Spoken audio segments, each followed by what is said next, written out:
ये वृंदावन बिहारी लाल की जय। आप कथा सुन रहे हैं श्री भक्तमाल जी की। आज सुग्रीव जी की कथा चल रही है। एक बार मेरु पर्वत पर तपस्या करते हुए ब्रह्मा जी की आंखों से गिरे हुए आंसुओं से एक प्रतापी बंदर उत्पन्न हुआ, जिसका नाम तृक्षराज था। एक बार तृक्षराज शापित सरोवर के पानी में अपनी छाया देखकर उसमें कूद पड़ा। पानी में गिरते ही उसने एक सुंदर स्त्री का रूप धारण कर लिया। एक बार उस स्त्री को देखकर इंद्र और सूर्य दोनों मोहित हो गए। इंद्र ने अपना तेज पुंज उसके मस्तक पर और सूर्य ने अपना तेज पुंज उसके गले पर डाल दिया।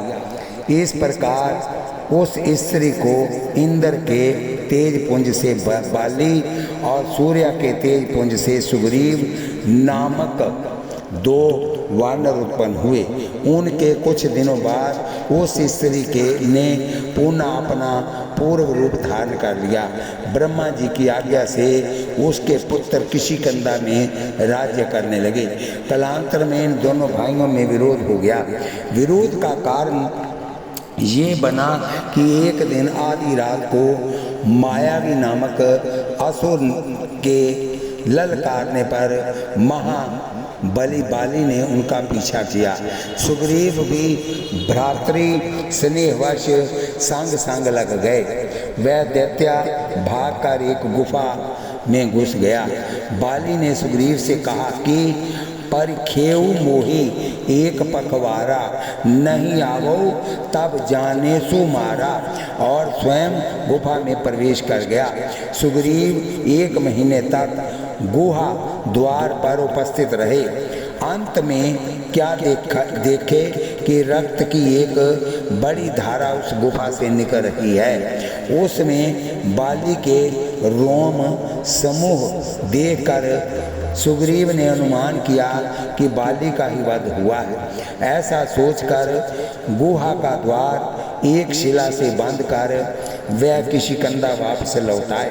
मंत्रियों ने नगर को राजा वहीन देकर सुग्रीव को ही बरबस राज्य दे दिया। पीछे बाली उसका वध करके आकर सुग्रीव को गद्दी पर बैठा देखकर उसने मन में बड़ा खेद माना और सुग्रीव को बैल की भांति मारा और स्त्री तथा सर्वस्व हरण कर लिया। प्राण रक्षात सुग्रीव समस्त भुवनों में भागते फिरते रहे, परंतु कहीं ठौर नहीं मिली। तब श्री हनुमान जी के संकेत पर श्री मतंग ऋषि के आश्रम ऋषि मुख पर्वत पर हनुमान जाम्बवान नल नील इन 4 मंत्रियों को लेकर रहने लगे। श्री सीता निवेशन के सिलसिले में जब श्री राम शबरी के बताने पर ऋषि मुख पर्वत आए तो प्रथम तो सुग्रीव जी को इन्हें बाली का भेजा हुआ जानकर बड़ा भय हुआ, परंतु बाद में जब सुग्रीव के भेजे हुए हनुमान ने बटुक रूप धारकर पूर्ण परिचय प्राप्त कर दोनों भाइयों को पीठ पर चढ़ाकर सुग्रीव जी को ये इशारा किया कि ये तो परम अनुकूल है, तो सुग्रीव ने संतोष की सांस ली। हनुमान जी ने बड़े ही आदर पूर्वक दोनों भाइयों को पर्वत पर लाकर अग्नि को साक्षी देकर श्री राम और सुग्रीव में दृढ़ मैत्री करा दी। सुग्रीव ने श्री जानकी जी का पता लगाने का आश्वासन दिया। कह सुग्रीव सुनहूँ रघुबीरा, तजहूँ सोच आनहूँ मन धीरा, सब प्रकार करिहौ सेवकाई, यही विधि मिल ही जान की आई। उपरयुक्त बातों से सुग्रीव की अपनी सेवा में परायणता और तत्पर देखकर कृपा सिंधु भगवान श्री राम ने प्रसन्न होकर सुग्रीव से भी वन में बसने का कारण पूछा और बाली की अनीति जान लेने पर सुन सेवक दुख दीन दयाला, फर की उठी भुजा विशाला। सुन सुग्रीव मारी हो बाली कई बाण, ब्रह्म रुद्र शरणागत गए न उबरहि प्राण। सखा सोच त्यागौ बल मोरे, सब विधि घटब काज मैं तोरे। इस प्रकार श्री राम ने सुग्रीव का सहयोग किया और सुग्रीव ने श्री राम जी का सहयोग किया। फलता दोनों ही पूर्ण काम हुए। इस पर एक दृष्टांत आता है देवता और दैत्यों का। सुनिए, एक बार दैत्यों ने ब्रह्मा जी से शिकायत की कि यद्यपि हम लोग सब प्रकार से देवताओं से बढ़ चढ़ कर ही हैं, तो भी स्वार्थ साधन में पीछे ही रह जाते हैं, हाथ में आए हुए लाभ से वंचित रह जाते हैं। क्या बात है? ब्रह्मा जी ने मुस्कुरा कर कहा, इसका समाधान कल किया जाएगा। दूसरे दिन ब्रह्मा जी ने दैत्यों और देवताओं को नेवता दिया। भोजन लड्डू का था, बड़े बड़े लड्डू बने थे। क्योंकि दैत्य अपने को देवताओं से श्रेष्ठ मानते हैं, अतः उन्हें भोजन के लिए पहले बिठाया गया। जब लड्डू परस दिए गए तो ब्रह्मा जी ने दैत्यों के हाथों में एक एक सीधी लकड़ी बंधवा दी, जिसमें उनका हाथ मुड़कर मुंह के पास न आ सके, बिल्कुल सीधा रहे। खाने का आदेश दिया। दैत्य बड़ी कठिनाई में पड़ गए। वह पत्तल से लड्डू उठाते मुंह तक पहुंचता नहीं, ऊपर को उछालते, इधर अपना मुंह फैलाकर ऊपर देखते। कोई लड्डू तो निशाने में मुंह में पड़ता, कोई नाक पर गिरता और कोई माथे पर गिरता, कोई ठुड्डी पर गिरता। एवं प्रकारेण सामान सब बर्बाद हो गया और पेट किसी का नहीं भरा। इसके बाद ब्रह्मा जी ने देवताओं को भोजन कराने के लिए बिठाया और वही बात इनके साथ भी की गई। देवताओं ने बुद्धि से काम लिया। वह लड्डू उठाते और दूसरे के मुंह में डाल देते जो सामने बैठा होता, और सामने वाला उनके मुंह में डाल देता। इस प्रकार परस्पर के सहयोग से देवताओं ने बड़े आनंद से भोजन किया और सामान किंचित मात्र भी बर्बाद न हुआ। दैत्य देखकर भौचक्के से रह गए। ब्रह्मा जी ने उनको समझाया, तुम लोगों में स्वार्थ साधन के लिए जो परम आवश्यक एक दूसरे का सहयोग है, उनका अभाव है। इसी से स्वार्थ सिद्धि में विफल हो जाते हो। श्री राम जी के लिए तो कहा है कि नीति प्रीति परमार्थ स्वार्थ को न राम सम जान यथार्थ। अतः पहले सुग्रीव का काम कर दिए, पश्चात अपने कार्य का ध्यान दिलाया। सुग्रीव को अत्यधिक प्रीति के कारण प्रभु के बल में संदेह हो गया, अतः परीक्षा के लिए दुंदुभी दैत्य की हड्डियां और सप्त तालों को दिखाया। श्री रघुनाथ जी ने अस्थियों को तो पैर के अंगुष्ठ मात्र से 10 योजन दूर फेंक दिया और सप्त तालों को भी एक ही बाण से गिरा दिया। सुग्रीव को देखी अमित बल बाड़ी परीति, बाली बदब इन भय प्रतीति। हुआ भी ऐसा ही, बाली मारा गया। स्कंदा का राज्य सुग्रीव को और जौन राज्य बाली पुत्र अंगद को दिया। युवराज का भगवान की माया अति शय प्रबल है। जो सुग्रीव पूर्व भगवान से प्रतिज्ञा किए थे कि सुख संपत्ति परिवार बढ़ाई सब परिहरी करिहों सेवकाई, वह ही राज्य पाने पर सेवा करना तो दूर रहा, भगवान को ही एकदम भूल गए। यथा सुग्रीव सुधी मोरी बिसारी, पावा राज कौशपुर नारी। श्री हनुमान जी ने सुग्रीव को सावधान किया। श्री राम जी ने भय दिखाकर पुनः अपने सखा को अपनी ओर आकृष्ट किया। तदंतर सुग्रीव ने श्री जानकी जी का पता लगाने के लिए चतुर्दिश बानरों को भेजा।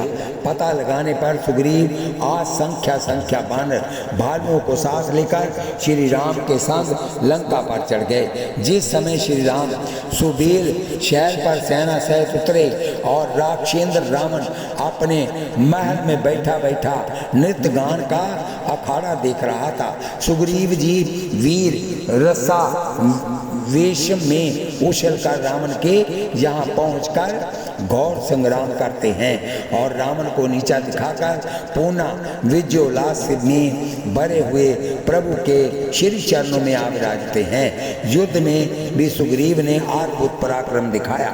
श्री राम ने सुग्रीव पंचमो भ्राता कहकर सुग्रीव का सम्मान किया। श्री अयोध्या में जाकर तो श्री राम ने श्री सद्गुरुदेव वशिष्ठ को इनका परिचय देते हुए यहाँ तक कहा कि ए सब सखा सुनो मुनि मेरे, भय समर सागर कह बेरे, मम हित लागी जन्मइन म्हारे, बरतों ते मोहि अधिक प्यारे। श्री सुग्रीव जी की श्री राम सेवा निष्ठा का परिचय तो उस समय मिलता है जब वह बानर भालुओं को श्री सीतान्वेष नार्थ यत्र तत्र भेजते हुए चेतावनी देते हैं। मन क्रम बचन सो जतन विचार्यो, रामचंद्र कर काज संवार्यो, भानुपीठ से ये उर आगी, स्वामी सर्व भाव छल त्यागी, तजी महा से ये परलोका, मिटहि सकल भव संभव शोका, देह दरे कर ये फल भाई, बजिए राम सब काम ब्याई, सोई गुण ज्ञा सोई बड़ भागी, जो रघुवीर चरण अनुरागी। श्री सुग्रीव जी का समस्त जीवन ही श्री राम सेवा में रहा। आगे आइए श्री विभीषण जी। पुलस्त्य जी ब्रह्मा जी के परम प्रिय मानस पुत्र थे। पुलस्त्य जी की स्त्री का नाम गो था। उसमें वैश्रवण नामक पुत्र उत्पन्न हुआ। वैश्रवण पितामह ब्रह्मा की सेवा में रहने लगा। इससे पुलस्त्य जी को बहुत क्रोध आ गया। उन्होंने अपने आप को ही दूसरे शरीर से प्रकट किया। इस प्रकार अपने आदि शरीर से रूपांतर धारण पुलस्त्य जी विश्रवा नाम से विख्यात हुए। विश्रवा जी वैश्रव पर सदा कोपित रहा करते थे, किंतु ब्रह्मा जी उन पर प्रसन्न थे, इसलिए उन्होंने उसे अमरता प्रदान किया, समस्त धन का स्वामी और लोकपाल बनाया। महादेव जी से उनकी मित्रता करा दी और नलकुबर नामक पुत्र प्रदान किया। साथ ब्रह्मा जी ने उनको राक्षसों से भरी लंका का आधिपत्य और इच्छा अनुसार विचरने वाला पुष्प विमान दिया तथा यज्ञों का स्वामी बनाकर उन्हें राज की उपाधि भी दी। कुबेर जी वैश्रवण जी पिता के दर्शन को पराया जाया करते थे। कुबेर जी पिता के दर्शन को पराया जाया करते थे। विश्रवा मुनि उनको कोपित दृष्टि से देखने लगे। कुबेर को जब मालूम हुआ कि मेरे पिता मुझसे रुष्ट हैं, तब उन्होंने उनको प्रसन्न करने के लिए पुष्पोत्कटा, राका और मालिनी नाम की परम सुंदरी तथा नृत्य गान में निपुण 3 निशाचर कन्याएं उनकी सेवा में नियुक्त कर दी। तीनों अपना अपना स्वार्थ विचारती थी। इससे तीनों लाभ डांट से विश्रवा मुनि को संतुष्ट करने में लग गई। डांस में मुनि ने सेवा से प्रसन्न होकर तीनों को लोकपालों के सदृश पराक्रमी पुत्र होने का वरदान दिया। पुत्र पोष्ट तक्ता के 2 पुत्र हुए, रावण और कुंभकर्ण। मलिनी से एक पुत्र विभीषण हुए। रांका के गर्भ से खार और शूर्पणखा हुए। वाल्मीकि के अनुसार राजा तृणबिंदु अपनी कन्या को पुलस्त्य को सौंप गए। उनकी सेवा से प्रसन्न होकर महर्षि ने आशीर्वाद दिया कि तूने मेरी वेद ध्वनि सुनकर गर्भ धारण किया है, अतः तुझे मैं अपने तुल्य पुत्र देता हूँ, जिसका नाम विश्रवा होगा। विश्रवा जी बड़े चरित्रवान पुरुष हुए। वह पिता के समान तप में संलग्न रहने लगे। ये देखकर श्री भरद्वाज जी ने अपनी देव वर्णिनी कन्या नाम की कन्या उनको ब्याह दी। इसी के पुत्र वैश्रवन हुए। पुलस्त्य जी ने नामकरण किया और कहा कि ये बालक धनाध्यक्ष होगा। वैश्रवन जी ने 1000 वर्ष कठोर तप किया, कभी जल पीकर, कभी पवन पान कर और कभी निराहार रहकर तप करते थे। ब्रह्मा जी ने इन्हें जाम, इंद्र और वरुण के समान चौथा लोकपाल और निधियों का स्वामी बना दिया और पुष्पक विमान दिया। वैश्रवन ने पिता से जाकर ये वृत्तांत बताकर कहा कि पितामह ने मेरे रहने का प्रबंध कुछ नहीं किया। तब विश्रवा जी उनको विश्वकर्मा द्वारा निर्मित लंका में निवास करने को कहा। बोलिए वृंदावन बिहारी लाल की जय। उसी समय विष्णु भगवान के भय से राक्षस राज सोमाली परिवार सहित रसातल में रहने लगा था। एक बार जब वह अपनी कुमारी कन्या कैकसी सहित मृत्यु लोक में विचर रहा था, उसी समय कुबेर जी के पिता विश्रवा के दर्शनों को जा रहे थे। उनका देवताओं और अग्नि के समान तेज देखकर वह रसातल को लौट आया और राक्षसों की वृद्धि का उपाय सोचकर उसने अपनी कन्या केकसी से कहा कि तुम पुलस्त्य के पुत्र विश्रवा को स्वयं जाकर वर्ण कर लो। इससे कुबेर के समान तेजस्वी पुत्र तुम्हें प्राप्त होंगे। पिता की आज्ञा मानकर केकसी विश्रवा मुनि के पास गई। सायंकाल का समय था, वह अग्निहोत्र कर रहे थे। दारुण पर दोष काल का उसने विचार न कर वहां जाकर उनके समीप खड़ी हो गई। उसे देखकर उन्होंने पूछा कि तुम कौन हो और क्यों आई हो। उसने उत्तर दिया कि आप तपा प्रभाव से मेरे मन की बात जान सकते हैं। मैं केवल इतना बता देती हूँ कि मैं केवल अपने पिता की आज्ञा से आई हूँ और मेरा नाम कैकसी है। विश्रवा मुनि ने ध्यान के द्वारा सब जानकर उससे कहा कि तू दारुण समय में आई है, इससे तेरे पुत्र बड़े क्रूर कर्म करने वाले और भयंकर आकृति के होंगे। ये सुनकर उसने प्रार्थना की कि आप ऐसे ब्रह्मवादी से मुझे ऐसे पुत्र न होने चाहिए, आप मुझ पर कृपा करें। मुनि ने कहा, अच्छा, तेरा पिछला पुत्र वंशानुकूल धर्मात्मा होगा। कैकसी के गर्भ से कर्मशाह रावण, कुंभकर्ण, शूर्पणखा उत्पन्न हुए। सांप के पीछे विभीषण हुए। बोलिए वृंदावन बिहारी लाल की जय। बोलिए लाडली लाल की जय। विभीषण जी ने गोकर्ण क्षेत्र में जाकर धर्म पूर्वक पवित्रता से एक पैर पर खड़े होकर 5000 वर्ष तक तप किया। इस नियम को समाप्त करके जब वो धर्म बाहु होकर सिर ऊपर किए हुए सूर्य पर दृष्टि जमाए हुए 5000 वर्ष तक वेद पाठ करते रहे।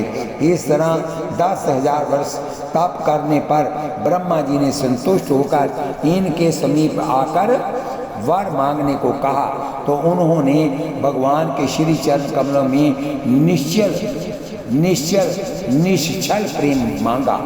जथा गए बभीषण पास पुनि काहे पुत्र वर मांगो, ते ही मांगे हो भगवंत पद कमल अमल अनुराग। श्री ब्रह्मा जी ने एम वस्तु कहा। यद्यपि श्री विभीषण जी रावण के साथ लंका में निवास करते थे, परंतु रावण का संग दोष विभीषण को छू भी नहीं गया था। वह निरंतर भगवत भजन में ही अपना समय बिताते थे। तभी तो कहा गया है कि विधि बस सुजन को संगति पारही, फानी मनी सामनिज गुण अनुसारही। विभीषण की इस रहनी पर स्वयं भगवान श्री राम भी आश्चर्यचकित थे। तथा कहु लंकेश साहित्य परिवारा, कुशल कुठार बास तो मारा। खल मंडली बस हूँ दिन राती, सखा धन मनि बही के मानती। यद्यपि रावण स्वयं भगवान से, भगवत भक्तों से, देवताओं से बैर मानता था, परंतु विभीषण के भजन पूजन में कोई बाधा नहीं देता था। लंका जैसी राक्षसों की नगरी में भी भगवान का मंदिर, तुलसी वाटिका, कथा कीर्तन, शंख ध्वनि विभीषण की भक्ति भावना के प्रतीक हैं। जथा भवन एक पुण्य दीक सुहावा, हरि मंदिर तय भिन्न बनावा। रामायुध अंकित ग्रह शोभा बर न जाई, नव तुलसी का वृंद तय देखी हर्ष कपिराय। सियावर राम जय जय राम। श्री विभीषण जी के हरि मंदिर के संबंध में रीवा नरेश महाराज रघु राज सिंह जी लिखते हैं, रामन जीत्यो इंद्र ही जाई, लूटी भंडार लंक में लाई। नाती सुतन वस्तु सब दीनो, प्रभु बराह मूर्ति एक चीनो। दियो विभीषण काहि बुलाई, कही विभीषण तब सिर नाई। जो मोह देहो तो अस कह दीजिए, अपने मन की सब कर लीजिए। रावण कहो करहु चित चाहा, तुम्हें न होई कछ दुख दाहा। तब ही विभीषण मुदित हवे, नव मंदिर बनवाई। रामायुध अंकित भवन, दिया वराह पधराई। कर्म अनेक करन सो लाग्यो, रहो न रावण के भय पाग्यो। जब हनुमान जी जानकी माता को खोजते हुए विभीषण के भवन के पास पहुँचे, तो उन्हें प्रथम तो अद्भुत सा लगा, परंतु तत्काल ही जब विभीषण जी ने जप कर राम राम कहे सिमरन कीना, तो हनुमान जी को बड़ा आश्चर्य हुआ। सज्जन पहचान कर तथा हृदय हर्ष कपि सज्जन चीना। फिर तो हनुमान जी इन महाभागवत से मिले बिना नहीं रह सके। बड़ा ही सुख सम्मिलन रहा और महानुभावों का परस्पर भगवत स्मृति में विभोर हो गए। जथा एहि विधि करत राम गुण ग्रामा, पावा अनिर्वाच्य विश्राम। श्री विभीषण जी के बताए हुए संकेतों से ही हनुमान जी श्री जानकी जी का पता लगाने में सफल हो सके। विभीषण रावण की नगरी में रहकर भी रावण की दुर्नीतियों का हमेशा विरोध करते हुए उन्हें सन्मार्ग प्रदर्शन ही कराते थे। जिस समय श्री रामदूत हनुमान को राक्षेंद्र रावण ने प्राण दंड की घोषणा की और राक्षस मारने के लिए दौड़े ही थे कि सचिवन सहित विभीषण आई। नाई शीस करी विनय बहुता, नीति विरोध न मारिये दूता। आन दंड कछु करिए गुसाई, सब ही कहा मंत्र बल भाई। रावण की अनीति से लंका जल गई, राक्षस जीवन से निराश हो गए। कुछ चापलूस मंत्रियों के बहकावे में आकर रावण को भावी विनाश की किंचित चिंता नहीं रही। उस समय विभीषण ने अपना कर्तव्य विचार कर रावण को श्री राम तत्व का बोध कराते हुए बैर विरोध छोड़कर भगवत जन का सुझाव दिया, परंतु काल विवश रावण ने विभीषण का तिरस्कार कर लंका से निष्कासित कर दिया। लेकिन इतने पर भी विभीषण जी हितोपदेश ही करते रहे। माम पूर्वसी तपसीन पर प्रीति साथ मिल जाई तिन ही कौनीति आस कह किन ऐसी चरण पर हारा अनुज गए पद बार ही बारा उमा संत की यही बढ़ाई मंद करत जो करें बलाई तुम पितु सर से भले मोहि मारा राम बजे हित नाथ तुम्हारा। रावण को ये संदेश देकर विभीषण ने स्वयं श्री राम की शरण ली। श्री नारद पंचारात्रिय गढ़ आइए अर्थात भगवान की शरण प्राप्ति में जो बात अनुकूल हो उनकी प्रतिज्ञा करना, प्रतिकूल का त्याग करना, रक्षा में दृढ़ विश्वास हो अर्थात प्रभु मेरी रक्षा अवश्य करेंगे, ये दृढ़ विश्वास रहे। रक्षक रूप से आत्मा को प्रभु को समर्पण कर देना, अपनी दीनता निवेदन करना। श्री विभीषण ने इन 6 प्रकार की शरणागति की। चलो हर्षि रघुनायक पाई करत मनोरथ बहुमन माई देखियो जाई चरण जल जाता मैं रघुबीर शरण अब जाऊं देहु जन खोरी हंस गए चला विभीषण जब ही शरण गए प्रभु ताहु ना त्यागा विश्व द्रोही कृत अगजे ही लागा श्रवण सुजस सुनी आयो प्रभु बंजन बहुवीर त्राहि त्राहि आरती हरण शरण सुखद रघुवीर आस कई करत दंडवत देखा तुरत उठे प्रभु हर्ष विशेषा नाथ दशानर कर में भ्राता निश्चर वंश जन्म सुरत्राता सहज पाप प्रियतामस देहा जथा अलूकई तम पर नेहा। शरणागत वत्सल भगवान श्री राम ने सब प्रकार से विभीषण को अपनाया और तत्काल ही तीर्थपति समुद्र के जल से लंकेश पद पर अभिषिक्त कर उन्हें लंकेश कहकर पुकारा, अपना समर मंत्री बनाया। श्री राम जी विभीषण की मंत्र नाम का आदर करते थे। समुद्र संतर्न के समय इनके कहने पर 3 दिन तक समुद्र तट पर सत्याग्रह भी किए थे। युद्ध काल में विभीषण की मंत्रणाएं बड़ी महत्वपूर्ण है। रावण, कुंभकर्ण और मेघनाथ के बल के रहस्यों का बोध इन्होंने समय समय पर बड़ी चतुराई से कराया है और जब अनेक प्रयत्न करने पर भी रावण को मरते देखकर श्री राम जी ने विभीषण की ओर देखा तो विभीषण ने ही रावण वध की युक्ति बताई। मरईना रिपुश्रम वयो विशेषा राम विभीषण तन तब देखा तो विभीषण ने कहा नाभिकुंड पयूष बस जाके नाथ जियत रामन बलता के। युद्ध के समय का सबसे महत्वपूर्ण प्रसंग तो वह है जब राम जी ने अति प्रेम के कारण अधीर विभीषण को धर्मरथ का उपदेश दिया। जथा रावण रथी बीरथ रघुबीरा देखी विभीषण भयो अधीरा अधिक प्रीति मन बा संदेशा बंदी चरण कैसे स्नेहा नाथ न रथ नहीं तन पद त्राणा के विधि जीतव वीर बलवाना। सुनु सखा कह कृपा निधाना, यही जय होई सो सै धन आना। सौरज धीरज तेरथ चाका, सत्यशील दृढ़ ध्वजा पताका। बल विवेक दल दम परिहित घोरे, क्षमा कृपा समता रज जोरे।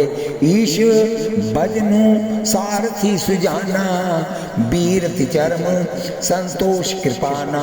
दानु परसु बुद्धि शक्ति पर चंडा, बर विज्ञान कठिन को दंडा। अमल अचल मन त्रोण समाना, सम जम नित्याशीली मुख नाना।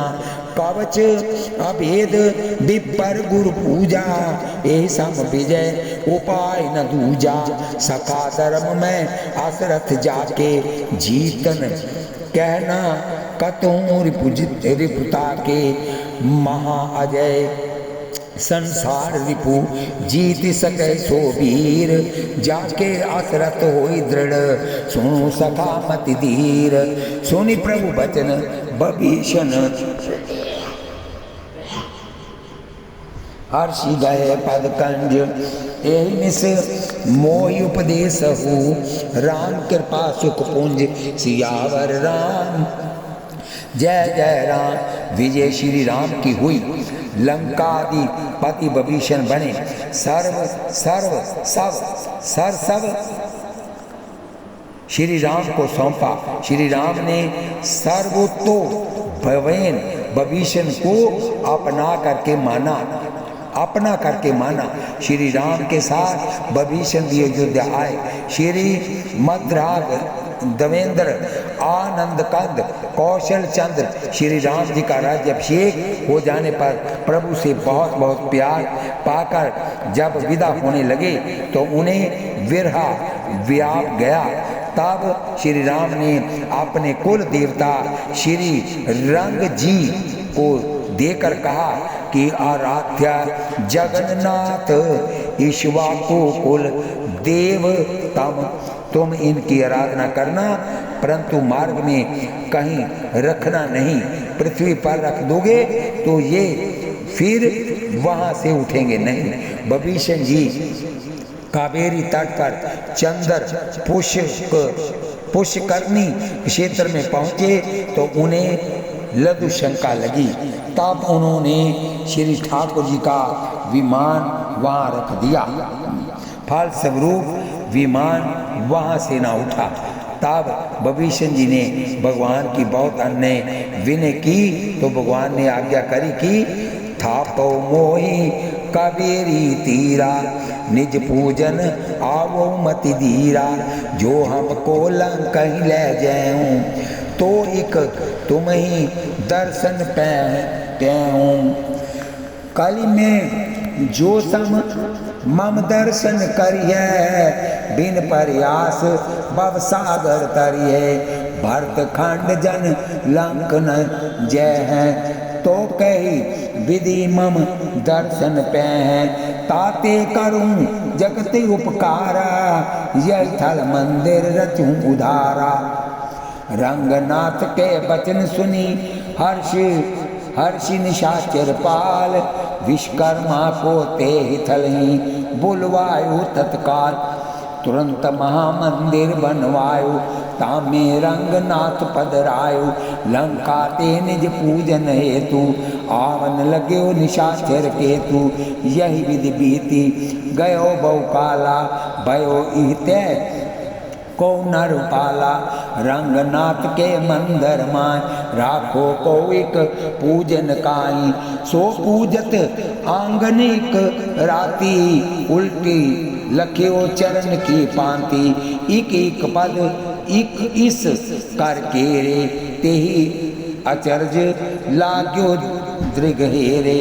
छिपी बैठियो ताकन के काजा, सोते लख्यो निशाचर राजा। पूछियो कौन आहो तुम देवा, करियत रंगनाथ की सेवा। कहो विभीषण मैं लंकेशा, मेरे इष्ट देव रंगेशा, तुम हो सेवक मम प्रभु केरे, ताते चलूं प्रिया घर मेरे, अस कही विपर कंग चढ़ाई, गवनियों भवन निशाचर राई, तै बहुमणि दे पूजन कीने, पुनि पहुँचाई रंग दीन दीने। कथा आती है, एक ब्राह्मण को श्री विभीषण जी के दर्शन की इच्छा हुई कि एक ब्राह्मण को श्री विभीषण जी के दर्शन की इच्छा हुई, तो वह श्री रंगनाथ जी के मंदिर में प्रसादी फूलों के ढेर में छिप रहा। जब विभीषण जी पूजन करके जाने लगे तो सेवकों ने प्रसादी माला फूल रथ में धर लिया। बलवान राक्षसों को पंडित जी भी माला फूल से ही लगे। लंका पहुंचने पर जब प्रसाद वितरण होने लगा तब पंडित जी प्रकट हुए। श्री विभीषण जी ने बड़ा आदर सत्कार किया और पूछा, मैं आपकी क्या सेवा करूं? तब पंडित जी ने कहा, लंका में जो दुर्लभ वस्तु हो वह मुझे आप दीजिए। विभीषण ने मंत्रियों से परामर्श किया तो मालूम हुआ कि लंका में लोहा और फटे चीथड़े दुर्लभ हैं। विभीषण जी ने मणि जड़ित स्वर्ण पेटिका में बंद कर यही उपहार रूप में दिया। पंडित के भाग्य का दोष, स्वर्ण मणिमयी लंका से लोहा और चीथड़ा लेकर चला। विभीषण जी ने संभाल दिया। पेटिका रत्नमयी प्रदान करी, जिसमें घर जाकर ब्राह्मण को अधिक पश्चाताप न हो। आज भी श्री रंग जी वहीं विराजमान है। आज भी श्री विभीषण जी भगवान का पूजन करने के लिए नित आते हैं। एक बार श्री विभीषण जी रथ पर चढ़कर श्री रंगनाथ जी के पूजन निमित्त आ रहे थे। विप्र घोष नाम के गांव में गली के एक मोड़ पर संयोगवश एक धर्मात्मा वृद्ध ब्राह्मण इनके रथ के नीचे दबकर मर गया। विभीषण जी किंग कर्तव्य विमूढ़ हो वहीं रुक गए। वहाँ के ब्राह्मणों ने उन्हें बहुत मारा पीटा, परंतु प्राण नहीं निकले। तब उन्हें जंजीरों से जकड़कर जमीन के अंदर एक कोठरी में बंद कर दिया। श्री नारद जी ने के द्वारा ये समाचार राम जी को मिला तो वह तत्काल पुष्पक विमान से वहाँ आए। वहाँ ब्राह्मणों ने श्री राम जी का बड़ा स्वागत किया और विभीषण जी को समुचित दंड देकर धर्म की रक्षा करने के लिए अपील की। उस समय शरणागत वत्सल श्री राम ने जो कुछ कहा है उससे भगवान की भक्तों के प्रति कितनी ममता है, इस तथ्य का उद्घाटन होता है। श्री राम ने बड़ी विनम्रता पूर्वक कहा, कल फिर आगे कथा होगी। बोलिए वृंदावन बिहारी लाल की जय। इस कथा को हम यहीं विश्राम देते हैं। माताएं बहनें भाई बंधु जब कथा सुने उस वक्त हाथ में माला लें, जीवा से नाम जपें, कानों से कथा सुने और आँखों से भगवान के दर्शन करते करते प्रभु की छवि को अपने हृदय में समाहित करें। माताएं बहनें भाई बंधु पिता अजीज भाई बंधु जितने भी कथा सुने उसको सब्सक्राइब लाइक शेयर करें। यही आपका आशीर्वाद है मुझ पर। बोलिए वृंदावन बिहारी लाल की जय। कथा आगे होती रहेगी। श्रीमद् भागवत ये भक्तमाल की कथा है। आप देखो कितने भाग्यशाली हैं कि आप घर बैठे भक्तमाल की कथा सुन रहे हैं। बोलिए वृंदावन बिहारी लाल की जय। सब्सक्राइब लाइक शेयर कीजिए। शेयर की हुई कथा यहाँ तक जाएगी, जो लोग सुनेंगे उनका आधा फल आपको भी प्राप्त होगा। बोलिए वृंदावन बिहारी लाल की जय। कल फिर विभीषण जी की ही कथा होगी। बोलिए लाडली लाल